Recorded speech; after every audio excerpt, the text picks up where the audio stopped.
মহামায়া উন্নয়ন খণ্ডত প্ৰধানমন্ত্ৰী আৱাস যোজনাৰ গৃহ নিৰ্মাণৰ নামত লুণ্ঠন ৰাজ।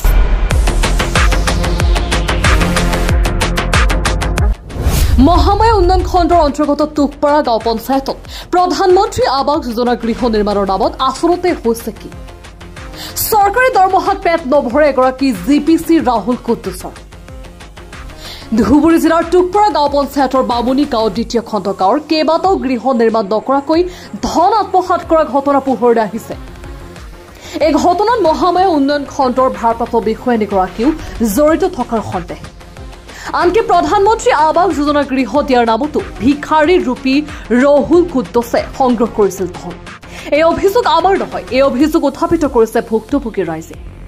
শেহতীয়াকৈ ধুবুৰী জিলাৰ মহামায়া উন্নয়ন খণ্ডৰ অন্তৰ্গত টুকপাৰা গাঁও পঞ্চায়তৰ বামুণী গাঁও প্ৰথম আৰু বামুণী গাঁও দ্বিতীয় খণ্ড গাঁৱৰ আইডি হিতাধিকাৰীৰ গৃহ নিৰ্মাণৰ কামত মহামায়া উন্নয়ন খণ্ডৰ বিষয়া মঞ্জুনাথ ঠাকুৰী আৰু জিপিচি ৰাহুল কুদ্দুছৰ লগত বৃহৎ অংকৰ কমিছনৰ মিত্ৰালীৰে এটা খণ্ডৰ ঘৰ আন এটা খণ্ডত দেখুৱাই তথা ভেটি দেখুৱাই নানা ধৰণৰ ভেকু ভাওনা দেখুৱাই বৃহৎ অংকৰ বিনিময়ত প্ৰধানমন্ত্ৰী আৱাস যোজনাৰ গৃহ নিৰ্মাণৰ কামত ব্যাপক পৰিমাণৰ ধন আত্মসাতৰ ভয়াৱহ অভিযোগ উত্থাপিত হৈছে। আমাৰ হাতত টুকপাৰা গাঁও পঞ্চায়তৰ বামুণী গাঁও দ্বিতীয় খণ্ড গাঁৱৰ প্ৰধানমন্ত্ৰী আৱাস যোজনাৰ গৃহ নিৰ্মাণৰ কামত ব্যাপক কেলেংকাৰী সন্দৰ্ভত অসম সংখ্যালঘু সংগ্ৰাম সমিতিৰ লগতে ভুক্তভোগী ৰাইজৰ মন্তব্য আছে, সেয়া আমি শুনাই ল'ব বিচাৰিছো। নিউজ ডেস্ক ৰিপৰ্ট, প্ৰতিবাদ লাইভ। আপোনালোকে জানে যে মহামায়া ব্লগৰ টুকপাৰা জিপিত বহুকেইটা ঘৰত দুৰ্নীতি হোৱা পৰিলক্ষিত হৈছে আৰু সেই দুৰ্নীতিসমূহ আমি যদি ক'ৰবাত দেখাবলৈ পাইছোঁ যে কোনোবা এজন ব্যক্তিৰ নামত ঘৰ অহাৰ পিছত যে যিজন ব্যক্তিৰ নামত ঘৰ আহিছে বা যিজন ব্যক্তিক চেংচন দিয়া হৈছে সেই ব্যক্তিজনে ঘৰ নকৰাকৈ সেই ব্যক্তিজনৰ একাউণ্টত টকা উঠাই বিভাগীয় কৰ্তৃপক্ষৰ কেইবাজনে ব্যক্তিয়ে গোপন বুজাবুজি কৰি টকাখিনি লুণ্ঠন ৰাজ এটা তেওঁলোকে চলাইছে।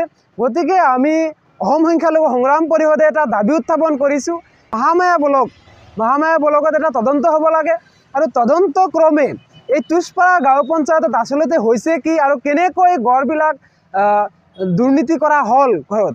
গতিকে এই ঘৰবিলাকত দুৰ্নীতি কেনেকৈ হ'ল ইয়াৰ এটা উচ্চপদস্থ তদন্ত হ'ব লাগে আৰু তদন্তত এটা কথা বিশেষভাৱে তদন্ত কৰিব লাগে যে যেতিয়া এই ঘৰসমূহ নিৰ্মাণ নকৰাকৈ যেতিয়া ধন উঠাই লোৱা হ'ল সেই সময়ত আমাৰ যিসকল বিষয়া আছিল তেওঁলোকে কেনেকৈ ফটো আপলোড কৰিলে আৰু কোনটো ঘৰৰ ফটো আপলোড কৰি তাতে দেখুৱাইছিল যে ঘৰটো নিৰ্মাণ কৰা হৈছে।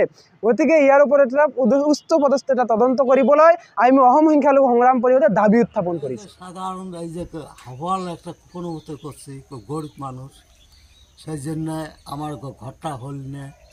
এই মানুষের ফুলওয়াল ঘর ওলে সরকারি ঘর পাইছে, ওলে তাও আমরা ঘর পাইছে, মুই দিন হাজিরে করি মুই খাং, মোর ঘরটা হল না।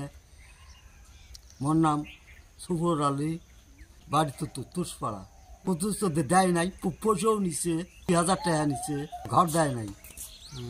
হবে হবে করে একসাথে ঘরের লিস্টগুলো সকালে ঘর হল মোর ঘরটাকে কাটি দিছে। 2000 টাকা নিছে, ঘর দিবে বলে নিছে। দাও তাড়াতাড়ি চাকরানদের মানুষগুলো ওলো ঘর পায়, আর আমার সাধারণ গরিব মানুষগুলো ঘর না পায়। 2000 টাকা নিয়ে ঘুরি না যাচ্ছে, ঘর না দে দাম করি মানে এইভাবে আশা দিয়ে আছে, দেয়ও না। সরকারের দাবি মোর ঘরটা দেয় ঘরের মোট অবস্থা কেমন।